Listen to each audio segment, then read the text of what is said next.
We're on page 62. That means that you could say at the midpoint of chapter 14. That's why some people thought it was a new chapter, because it's a whole new section within this. Just the way it's laid out, it's a whole new section. But the reality is it's not a whole new section. We're actually just continuing from where we were last week. So, very good, very good. So, yeah, so page 62, that's if you are looking at if you're looking at the book. Obviously, if it's going to be on the screen in just a moment, it's not going to be the same page as you can imagine. Still people coming through the door. Okay. So what are we talking about? What was that? The Beinoni, right? We're talking about the Beinoni. And specifically, this is the chapter where we're given the good news that it's within range and every single one of us has the capacity to become a Beinoni. Should we put our minds to it and should we decide that we're actually going to invest, every single one of us could become a Beinoni. Take us, Tanya, before you sit down. So we said the reason for that, the reason that it's so accessible, the reason that every person has the capacity to be a Beinoni is because all you need to do, I love the all you need to do, but all you need to do in order to be a Beinoni is to work on self-discipline. And we've spoke about different approaches that a person could use in order to have that kind of self-discipline. Because a Beinoni is not somebody who's at some high spiritual level, at a very high, don't get me wrong, they're at a very high spiritual level. But they're not at some high spiritual level that is beyond scope of the average person. They're a person who has worked on themselves. And they've worked on themselves to the point that they know how to control their thinking. And they know how to make sure they don't say things which are inappropriate. And they know how to do things which are only aligned with what Hashem wants. And everybody is capable of doing that. Yes, even you, yes. What's the word? What's the ABC? What's the So that's what we learned last week, right? Well, 2 weeks ago, actually. We learned that there's a certain script that a person has to prepare for themselves, that any time that they feel that they're going to be dragged into some kind of behavior which is not a healthy behavior, then you have the script that's supposed to go running through your mind. And by the way, this is a lot easier said than done, because you could read the script, you could think about the script, but to actually have it on call when you need it, that's quite a challenge. So the script is to say, I don't want to be a fool. That's the script. I don't want to be, we can use a much less complimentary term. In fact, it's a term we're not allowed to use in our house, so I have to be very careful. So I don't want to be an idiot, right? I don't want to be that person. I don't want to be that person who makes self-destructive choices. Because what does it mean to be a fool? What does it mean to be a fool?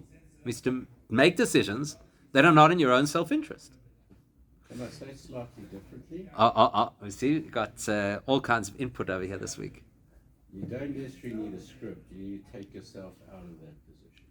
What does it mean you've got to take yourself out of that position? So when the thought passes your head, try to remove yourself from that position into a different place that your thoughts change. Fine, okay. easier said than done. Fine. That's easier than Emotional- Fine, so that's... No, because when you say something or you think it or do it in the time, it becomes very difficult. If you remove yourself, most of the time, your whole disposition, your whole thinking will change. So, If you stay in the time with only the thought that is bad can always overpower the thought. It's better to remove it. so that's why I just want to jump in over here, because earlier we learned that the first technique, before we spoke about a script, the first technique that we learned right in this chapter, but early on in this chapter, is a technique called Hesach HaDa'as. Hesach HaDa'as is exactly that. You've got to move your head out of that space. Because the problem with the human experience is that our brain does not assign a value of positive or negative to a thought.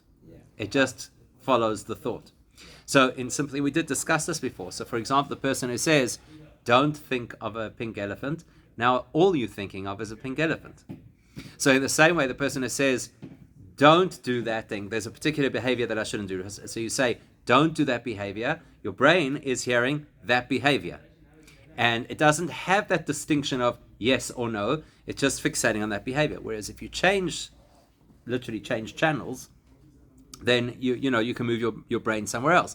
And that's exactly what we're saying. It's not so easy to change channels. How do you change channels when you're in the middle of something, when you're in the thick of it, when you're feeling the rush, when you're feeling the emotion, how do you just change channels? That's why you have to have a script. You've got to have something ready to say, in case of this situation, break out that script, and that's going to take you down a different road. And by the way, that's not only in the context, I mean, here we're talking obviously in the context of spiritual development, but the same principle would apply to things like anxiety, self-defeating thoughts, even depressive thoughts. It's the same principle.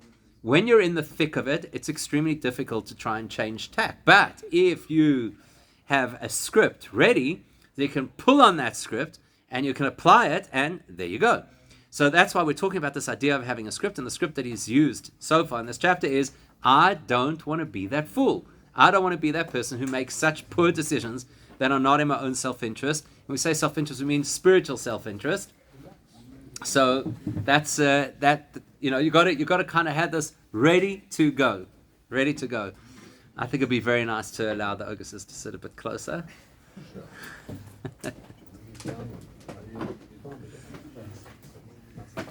Okay, so the point is, whether you're going with the approach of saying I'm going to change channels in my brain, or whether it's that I have the script that's ready to use, what remains the same is we are empowered. And I think that this is one of the beautiful teachings of Hasidus.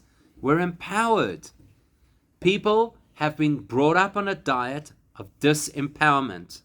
People have been taught to be the victims of patterns that are outside of their control, vices that have been part of their lives since day dot, history, wiring, baggage.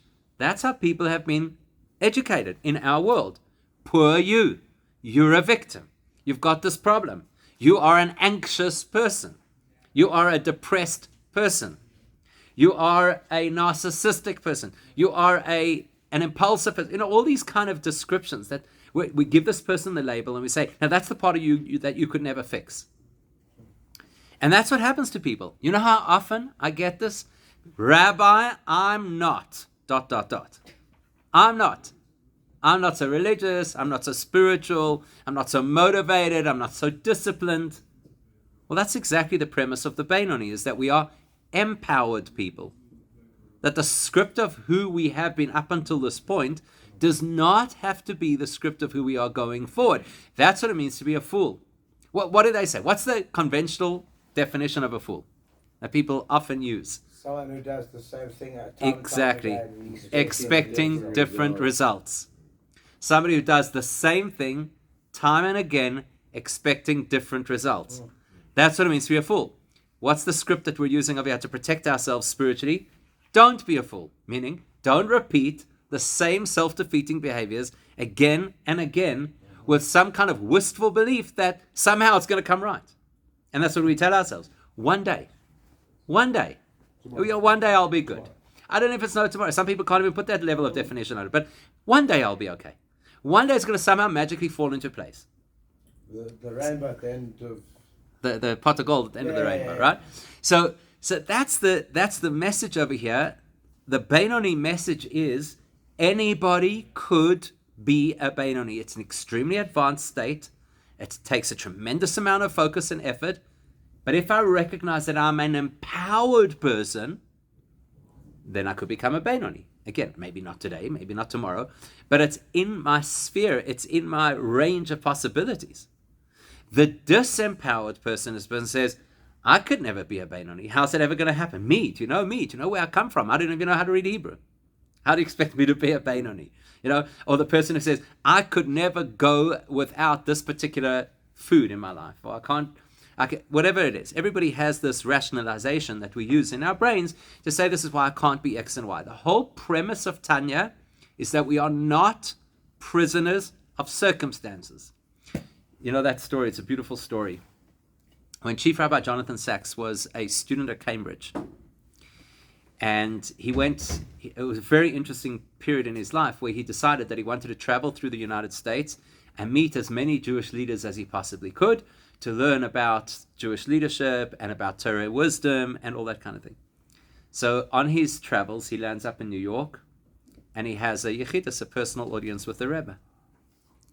And in that discussion, the Rebbe asks him about what he's planning to study and what he wants to qualify. And he was a little bit uncertain at that point which direction he wanted to go.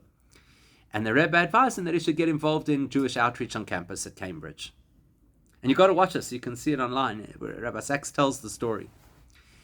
he says he starts to respond to the Rebbe. He says, the situation in which I find myself, a very British thing to say, right? The situation in which I find myself, and the Rebbe stops him mid-sentence and says, we do not find ourselves in situations. We create situations. We create circumstances. It's the whole difference between feeling I'm a disempowered or an empowered human being. So the premise of saying that you can become a Benoni, as challenging as that is, and it's a really challenging proposition, but the implication is that you are empowered. And that was the whole position of this chapter, to say we are empowered people. That was the first point. The second point of this chapter, which is really what we learned last week, is you also have to be realistic. Just because I'm an empowered person does not mean that I'm going to become or am even expected to become a tzaddik. A tzaddik's a whole different reality. And we learned, and this is how we wrapped up last week, we learned that there's the principle of people who are designed with different kinds of destinies, with different kinds of expectations, with different kinds of souls. Some people, from birth, are designed to be a tzaddik. And that's not most of us. I don't want to say it's not any of us, because you never know. There might be somebody here at the table who maybe is intended to be a tzaddik. I don't know. I don't want to cast aspersions on any person. But the person is born to become a tzaddik. Some people are that way. But there are various other categories as well. And the very worst thing to do in life is to model ourselves after somebody else, to try and be them, because we find that what they're doing is so attractive if it's not what we're supposed to be doing. Again, there's a very, very beautiful story that the previous Rebbe tells. And I've shared the story before, probably in this shir as well, but it's worth repeating. Story is that there's this wealthy guy, and he travels around from town to town with his wagon driver. So in those days, you used to have a wagon driver if you were wealthy enough. Everybody else walked. If you were wealthier, you had a wagon. And if you were really wealthy, you had a wagon driver. And today you got a driver. So today you don't. Today you have an Uber. Right? So anyhow, so he's got his wagon driver. His wagon driver is another fellow Jew. Another nice, Hamish fellow Jew. Anyhow, they go from place to place to place to place. One day, the wagon driver turns to this fellow and he says, do me a favor, please. Everywhere we go, you drive into town, and you're a celebrity. You come in, you book out a nice suite in the hotel, you order the best food, and then you invite all the poor people, because the way it used to work in those days is anybody who was destitute in the community would come to shul early on Friday evening, and people would then invite them home for a Shabbos meal, and that's how they ate.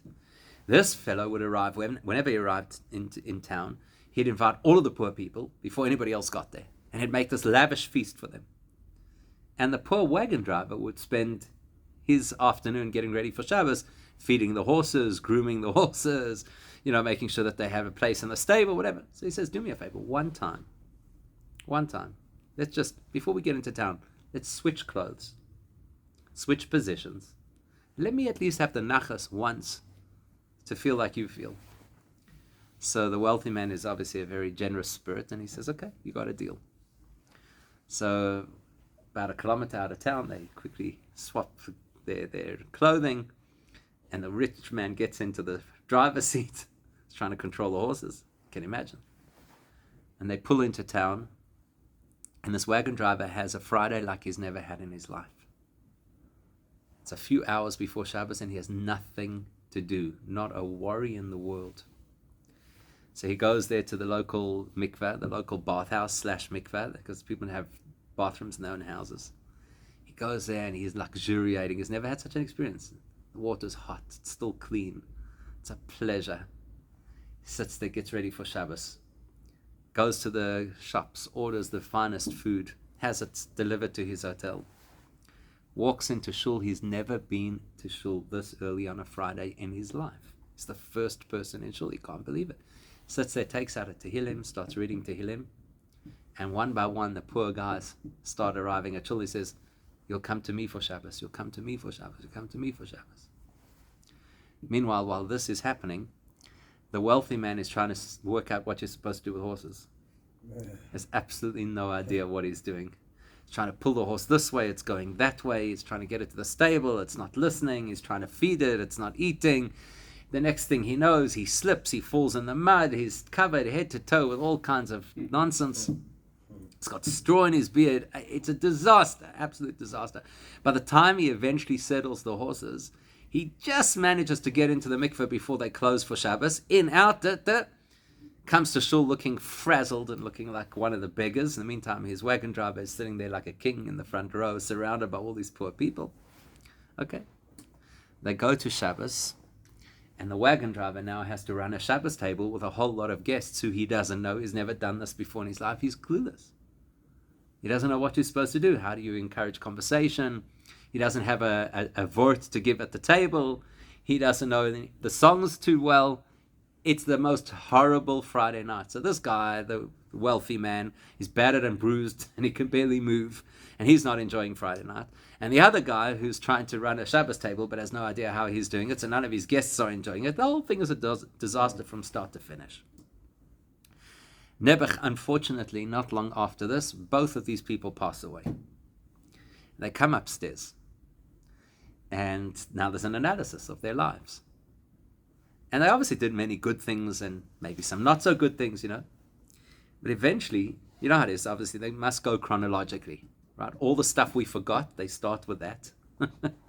All the stuff we wanted to forget, they start with that. And then, and eventually they get to the last chapter of these guys' lives and they say, what on earth were you thinking on that Shabbos?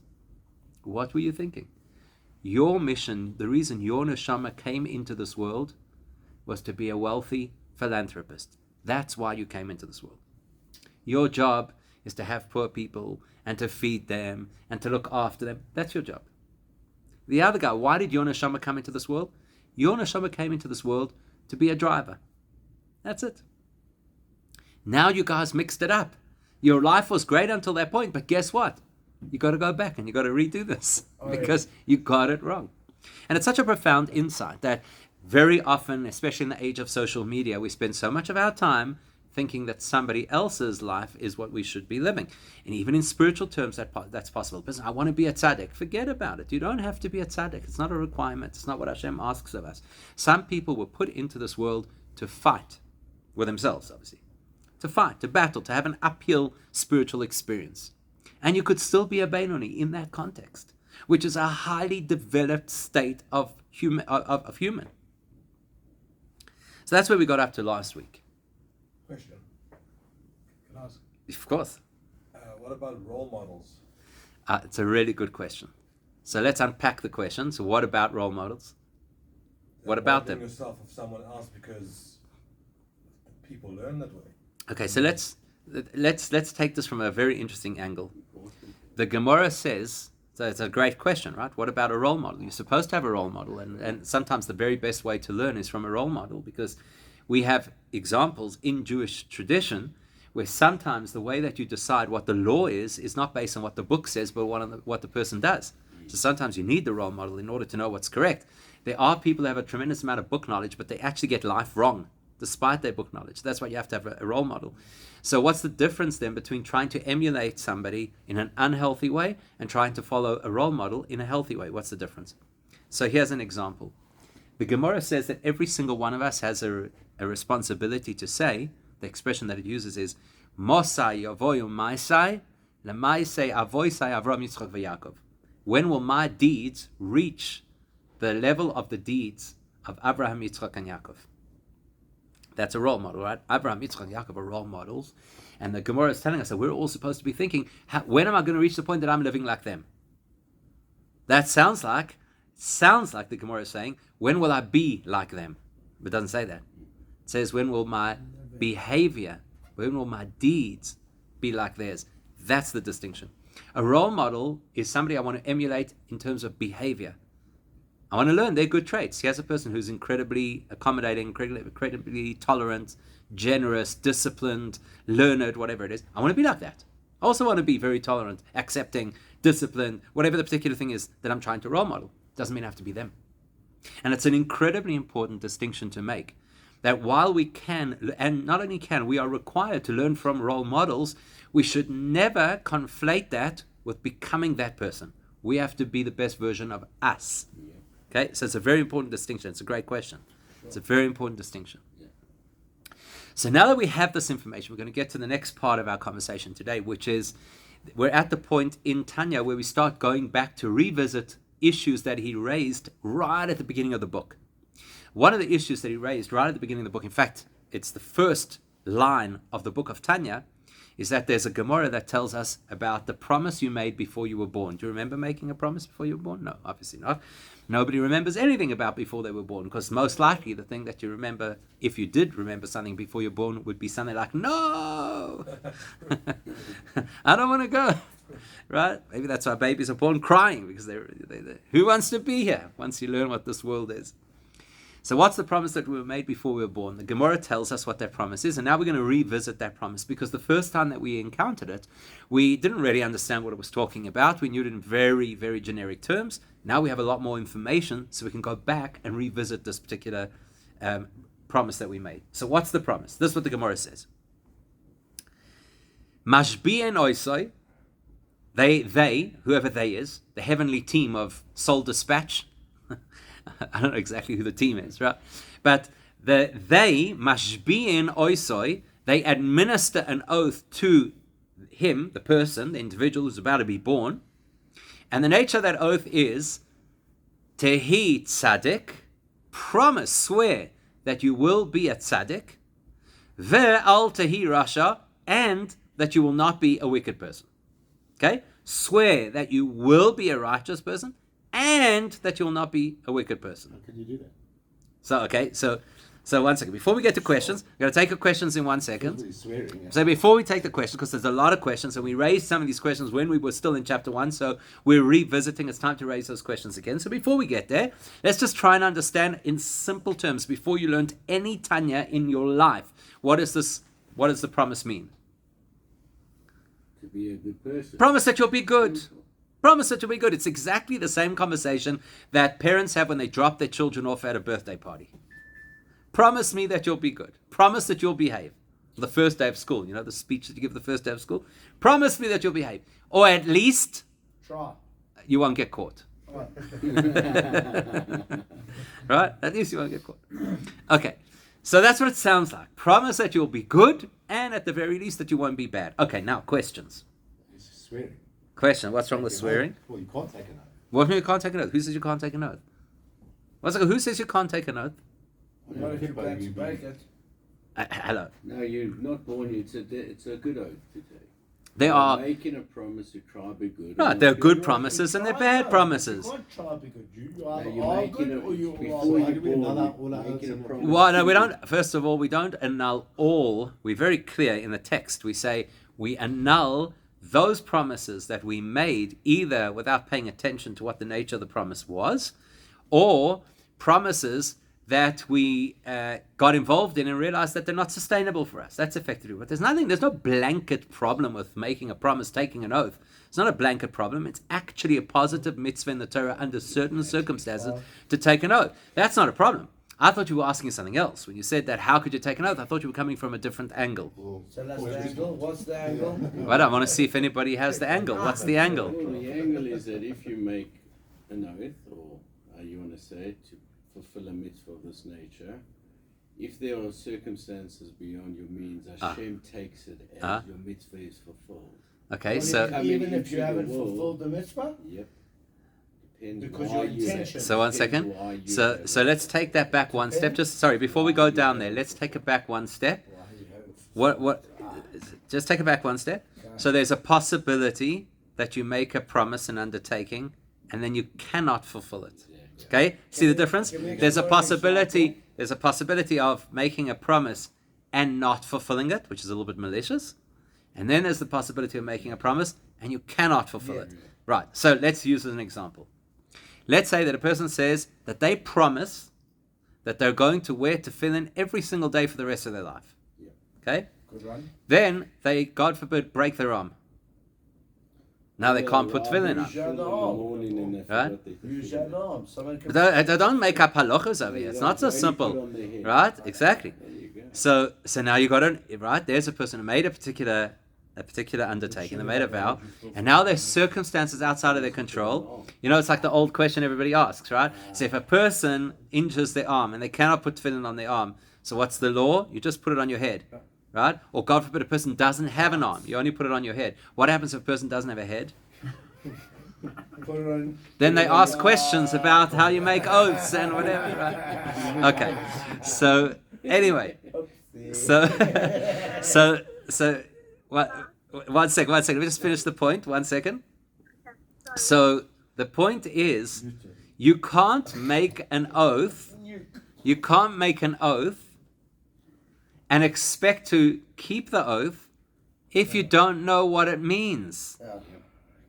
Right? So if I, for example, had to call somebody up to the Bima at Shul, say, I want you to make a promise to do X, and they have absolutely no clue what that mitzvah is, that cannot be binding, because that's a fraud, that's misleading. How do you tell somebody to undertake something they know nothing about? So now, before the neshama comes into this world, what does it know about this world? Everything. Nothing. Nothing. Nothing. And that's why the two Nothing. words you should say before you Nothing. make Right? Bli neder, right? What's this thing But there's no Bli neder over there. So what is this business of administering an oath about a situation you know nothing about? The neshama knows nothing. It might know information about things that happen in the world. It has no concept of what it is to be in the world. No concept. Okay, sorry. Cherry, what was your question? of our patriarchs. Sorry, Rabbi, I was going to say, if you take an oath, you should say bli neder. but somebody Correct. else- Okay. So you can't say bli neder on a shavua. This is a shavua, which is an oath. It's different to a neder, which is a promise. When you make a neder, which is a promise, you can put in the caveat bli neder, that I'm not really undertaking this with the full force of a promise. But a shavua, an oath that is administered by a formal authority, you cannot say bli neder. So, for example, when the person gets up in the courts and says, I swear to tell the truth, the whole truth, and nothing but the truth, you can't then say bli neder, because that undermines the entire process. So that's a shavua, that's an oath that is administered by an authority, which is exactly what's happening over here. The heavenly authority is administering an oath to the soul, and therefore there is no escape clause. There's no bli neder over here. The question is, how can you do it? They don't know the first thing about what the world is going to be. That's the big question, and we did address that question back in chapter 1. We'll talk about it briefly over here just for a moment. But the question we're going to address here in this part of the chapter is, why the double-barreled oath? Be a tzaddik and don't be a rasha. Surely that's superfluous. If you've already said be a tzaddik, you've obviously implied don't be a rasha. Why do you have to say both? So that's what we're going to explore in this chapter. But before we do that, let me just quickly address this issue of how you can make an oath about something which you know nothing about. And it comes back to simple psychology. Simple psychology. Why do we ask people to promise us things? Why don't we just take them at their word? You know what? Tell me you're going to do it. Now, I'll tell you, if it's in a shul context, we know exactly why. Because the commitments that people make in a shul context are not worth the paper that they're not written on Shabbos. Because when a person makes a commitment which sounds like this, Rabbi, I am definitely going to be there, you know there's about a 20% chance. If the person says, Rabbi, I might be there, there's a minus 20% chance. And the only time that a person is being honest is if they say, Rabbi, I'm not going to be there. So why do we ask people to make promises, just generally in life, or even to ourselves? Why do we try and make promises to ourselves? What's the psychology of a promise? We believe that we'll keep them. and We not- believe we keep them, which is true. Because what? It's a commitment. There's a sense of commitment, right? There's the psychology of a promise. The psychology of, I've put myself on the line. I've put my integrity on the line. That's what happens when we make a promise. So when a person says, I'll try my best, you know how you translate that in Yiddish? I heard this from Reb Mendel Futterfass, who was the great Hasidic mentor in Kfar Chabad, who came originally from Russia. Reb Mendel Futterfass said that the translation of I'll try my best is kushmir you know where. That's how you used to. That's what try my best means. It means absolutely nothing. Why do we make a promise? Because the minute you make a promise, you're actually putting your reputation on the line. And so what that causes you to do, even subconsciously, is to dig deeper to make sure that you fulfill that promise. Because now it means something very personal to you. And that's why he says both. And that's why he says mashbi'in, first of all. Mashbi'in, which means to take an oath. As we well know, Torah books are written without vowels and without punctuation. So the word mashbi'in, we know that a shin is a letter with a dot on the right-hand side. But the same letter with a dot on the left-hand side is a sin. You could actually read this line as masbi'in oisoi, which comes from the word to satisfy, like v'achalta v'savata v'verachta, that if you've eaten and satiated yourself, then you bless Hashem. The implication is by making us take an oath, even if it's about something we don't really know what we're getting into, it's going to pull on deeper resources, because that's the psychology of an oath. That's the psychology of a promise. When you promise to do something, you naturally call on deeper resources, and others, you have a better chance of actually getting there. So that was not the part that we're going to learn over here. The part we're going to learn is why it's a double-barreled promise. What are we going to say? Is there a difference between an oath and a promise? Yes, there is. So a promise is personal, and an oath is administered by an authority. So therefore, it's more powerful than your own power. If you make a promise, it's you. You decide if you're going to do it or not. Therefore, you could say bli neder. If you're being administered an oath, you are now under the authority of this particular body, and therefore it's binding whether you like it or not. But let's have a look over here and understand why it's a double barrel, which is... Bearing in mind what you've been saying, so if you can't be a tzaddik, then don't be a Russian. Good, exactly. That's exactly what it is. exactly That's exactly what it is. Okay, that's exactly what it is. So let's have a look on page 62. Easy to identify where we are because it's the new section. And on the screen, it's the same thing. It's the new section. Uvazeh, with information that we have learned up until this point, which is why you already intuitively can start to work out where this is going. Uvazeh yuvan keifel l'shoin hashavua. We can now understand the double-barreled nature of this oath that the neshama is administered before it is born. And that double barrel is tehi tzaddik. Swear that you will be a tzaddik. Ve is a very important word or letter in Hebrew. Conjunction means both are valid simultaneously. See that? Both are valid simultaneously. Tehi rasha, that you will endeavor with every fiber of your being to become a tzaddik. Ve al tehi rasha, and do not be a rasha. Derechayra tamua. As the Alter Rebbe says now, surely this does not seem to make any sense. Kimi achashemash bein oisai. Tehi tzaddik. Once we've already made you promise, not just promise, take an oath, that you're under oath, that you are going to be a tzaddik, why do you have to then double it up and say, and you won't be a rasha? That's how you become So, a Benoni. so the answer is, well, no, the answer is you've got to set a standard. The medium That's road. the answer. You've got to set a The difference standard. between promise and oath is exactly that. No. No. Ela mishum she'ein kol adam zoiche liois tzaddik. He's now given us a very important reminder of something we learned last week. Not everybody is zoiche to become a tzaddik. Zoiche is a very powerful word. Zoiche means merit. Merit is sometimes earned and sometimes gifted. In this case, it's a gift. It's a schus. We use that expression in normal language. We say, it's a tremendous schus. A person will say, it's a privilege. The tzaddik is It's a always chus. a gift. Correct. So it might be a gift that you work to achieve, and then we're still going to get there later, and we're going to get there. We're going to get there.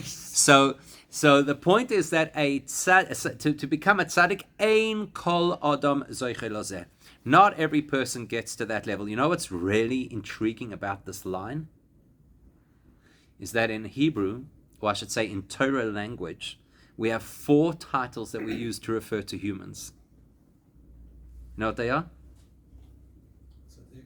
No. Those are means of determining how somebody is in their spiritual journey. But the human being, what are the names that we use for a human being in the Torah? They're generally masculine terms. Adam is one. Ish is another. Gever is another. Achi. No. So you got Adam, Enosh, Gever. Sorry, I just gave it away. You got Adam, Ish, Gever, and the last one is called Enosh. Enosh. Each of those 4, like Anashim, is the plural of Enosh, right? So what that implies is each of those 4 represents a different level of a person's spiritual development. Okay, so even though they have 4 designations of human, they actually speak to how developed a person is. So an enosh is an undeveloped human. That's a guy who's probably closer to animal than to human is an enosh. A gever is a person who has started to have some self-mastery. So gever means lehit gaber, to overcome. So they've started to have some self-mastery. An ish is somebody who's really progressed themselves quite far, particularly in terms of managing their emotions. And an Adam is the person who's achieved full self-mastery. That's like the broadest way that we could explain it. And here's what's he saying? Ein kol Adam zoiche liyos tzaddik. You hear that? Even a person who reaches the stage of Adam, that means even a person who has a very successful degree of self-mastery is not necessarily going to be a tzaddik. Up until we learned Tanya, we used to think that anybody who has self-mastery is automatically a tzaddik. Now it's telling us, Ein kol Adam, even the person who is way ahead of us, years ahead of us, eons ahead of us, in terms of their spiritual development, may not merit to become a tzaddik. That is the clue to understanding this promise over here. Tahi tzaddik, aspirationally, aim for a tzaddik. But you have to know, most people don't get there. They don't get close. Even the Adam, the most developed people in our community, the people we look at and we idolize and we see them as our role models and we learn from them, and we are very quick to add the label tzaddik to them. They're not a tzaddik, they're an Adam. They're a person with tremendous self-mastery. They're amazing. They are achieving exactly what Hashem wants of them. And still they may not be zoiche, they may not earn the right to cross that mega threshold to becoming a tzaddik. Only very few. Right? Very, very few. We saw that already in the first chapter. It says that Ra'ab tzaddikim shehei mu'atim, that Hashem saw to it, that the design of creation is that the tzaddik will be less than the 1%. You know, we always talk about the 1% in society. The tzaddik is going to be less than the 1% in society. And the Zoom also is going to be less than 1% at some points because it just disappeared off the screen. So Isn't it basically one in every generation? no, that's a super tzaddik. Yes. So if you really want to talk about it, you could say that there is the concept of a tzaddik, and then there's the concept of a super tzaddik, and the ratios are similar. So the amount of tzaddikim per capita is kind of almost like the amount of super tzaddikim per all of the tzaddikim across history. It's the same kind of concept. So the point is, and listen to what he's going to say, because this is like a sucker punch. Ve'ein la'adam mishpat ha'bechira b'zeh kol kach. We talk a lot about free choice. It's one of the underpinnings of the whole of Judaism. It's a fundamental principle. The Rambam, for example, tells us that if not for free choice, there is no purpose to the whole of Judaism. Obviously, you have to be able to make choices. Some choices you can't make. Like choosing to become a tzaddik is not your choice. This is like I'm saying, it's like a sucker punch. It's an incredible concept. The person might not have the capacity to choose to become a tzaddik. What does that mean? So remember, we used this metaphor once before. If a person is standing on the roof of this building and threatening, God forbid, to jump off the roof, we need a serious intervention. If a person is standing on the ground and threatening to jump onto the roof, we can all go home. We don't have to worry. Why don't we have to worry? Because it's not possible. It's not his choice. Jumping off the roof is his choice. Jumping onto the roof is not his choice. Because it can't be done. So, if a person wants to know what choice is to do the right thing or to do the wrong thing. Choice is not what happens to me spiritually as a result. That's not my choice. That's not my choice. Again, my choice is, am I going to do the right thing or am I going to do the wrong thing? Every human being is empowered to make healthy choices. It doesn't mean we all do it, but every single human being is empowered to make healthy choices. Doesn't matter who you are, doesn't matter your circumstances, doesn't matter your history, doesn't matter your peer group, doesn't matter which generation you were born into, even the Gen Zs, right? Every single person is capable of making healthy choices. What happens from your choice, above your pay grade. That's not up to you. That's exactly why God created good and bad. Well, to give us choice. Give us the freedom. To give us choice. But Hashem created things, outcomes that we don't control to give us humility. We live in a world where we believe in the same way as we've been brought up to believe that we are disempowered because of certain circumstances. Ironically, in the same world, we are brought up to believe that we have control of outcomes. Choice. And that's why we're an anxious generation. And that's why we're a depressed generation. We're anxious that the outcome might not turn out well. And we're depressed when it doesn't turn out well, as if it was our choice to control the outcome. And that's one of the greatest delusions of humanity. The delusion that I can control the outcome. I cannot. I can only control my choice. So, for example, if I choose to stop at a red light, I cannot control the fact that somebody else decided not to stop in the car behind me. It's not my control. I can't choose it. I only choose how to behave. I only choose how to respond.